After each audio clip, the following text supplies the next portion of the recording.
Praise the Lord, सभी को जय मसीह की। मॉर्निंग बाइबल मेडिटेशन में आप सबका स्वागत है। मॉर्निंग बाइबल मेडिटेशन में प्रियो, आज हम फिलिपियुस का 1 से लेकर 2 वचन तक हम मनन करेंगे। 1 से लेकर 2 वचन। मसीह यीशु के दास पौलुस और तीमुथियुस की ओर से सब पवित्र लोगों के नाम जो मसीह यीशु में होकर फिलिपी में रहते हैं, अध्यक्ष और सेवकों के समेत, हमारे पिता परमेश्वर और प्रभु यीशु मसीह की ओर से तुम्हें अनुग्रह और शांति मिलते रहे।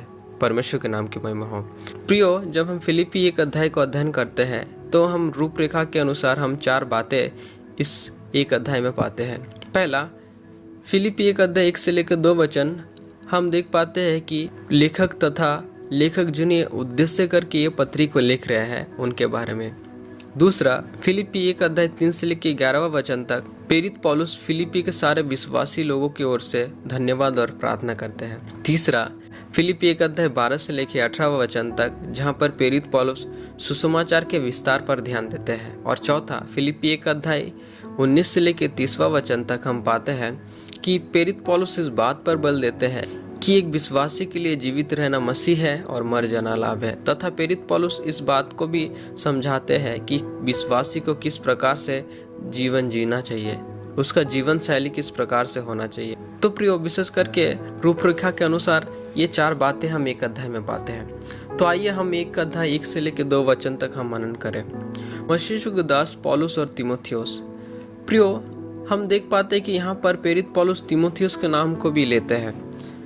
प्रियो, ये जो पत्री है लगभग मंडली स्थापना होने से 11 साल बाद ये लिखा गया है।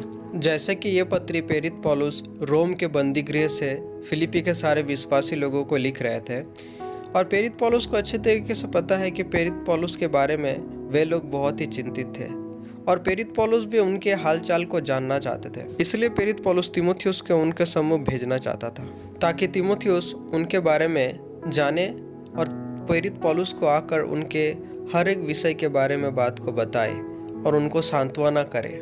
तो प्रेरित पौलुस ने यह मनसा किया कि मैं तीमुथियुस को भेजूंगा उनके बारे में हालचाल पूछने के लिए, क्योंकि तीमुथियुस एक तो यीशु मसीह का दास, उसके अलावा सुसमाचार में भी प्रेरित पौलुस का सहभागी थे, और वे भी एक आत्मिक जीवन जी रहे थे। इस प्रकार से प्रेरित पौलुस जी रहा था।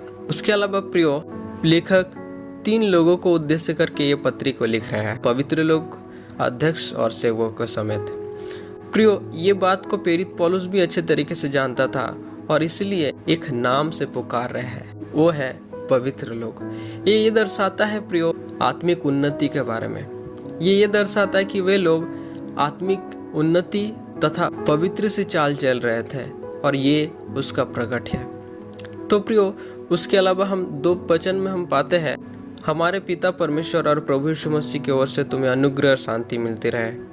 क्योंकि ये प्रेरित पौलुस का एक बहुत ही परिचित अभिवादन था सारे लोगों के लिए, क्योंकि जब भी प्रेरित पौलुस कोई भी पत्री लिखते थे तो इसी प्रकार से प्रेरित पौलुस लोगों को अभिवादन देते थे। प्रेरित पौलुस इस बात को समझाना चाहते हैं कि जो अनुग्रह और शांति वो सिर्फ हमारे पिता परमेश्वर की ओर से प्रभु यीशु मसीह के माध्यम से हमें प्राप्त होता है, और अनुग्रह शांति हर एक विश्वासी को ज़रूरत है उनके जीवन में तथा आत्मिक जीवन में उन्नति करने के लिए।